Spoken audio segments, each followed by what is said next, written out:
আজের সিনেমার খবরে প্রথমে পেহেলগাঁয়ের অমানবিক জঙ্গি আক্রমণের ঘটনায় শোকস্তব্ধ বলিউড।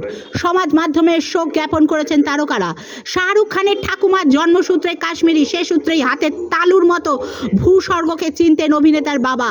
শাহরুখকেও কাশ্মীর চেনাতে চেয়েছিলেন তিনি। এদিন অভিনেতা লেখেন, এক দেশ এক জাতি হিসাবে এই ঘৃণ্য কর্মকাণ্ডের বিরুদ্ধে ন্যায় বিচার চাইছি। পহেলগামের ঘটনায় কড়া বার্তা দিয়েছেন অভিনেত্রী, বিজেপি সাংসদ কঙ্কনা রানাওয়াত। লেখেন, সন্ত্রাসবাদের ধর্ম থাকলে ভিকটিমদেরও আছে। যখন থেকে এই নপুংসকরা হাতে অস্ত্র পেয়েছে তখন থেকে নিরস্ত্র নিরীহ মানুষদের হত্যা করছে। অতীতে শুধু যুদ্ধক্ষেত্রে যুদ্ধ হতো, এখন তার বাইরেও সন্ত্রাসবাদীদের হাত ধরে নিরীহ মানুষ প্রাণ হারাচ্ছে।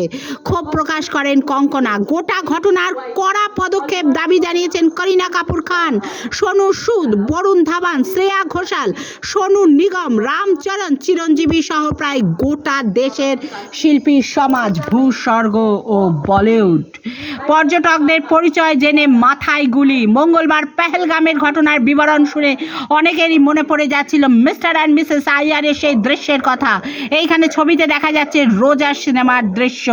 আজকের মতো সিনেমার খবর এখানেই শেষ। যদি আমার চ্যানেলটি আপনাদের ভালো লাগে তো প্লিজ সাবস্ক্রাইব করে আমাকে সাহায্য করবেন।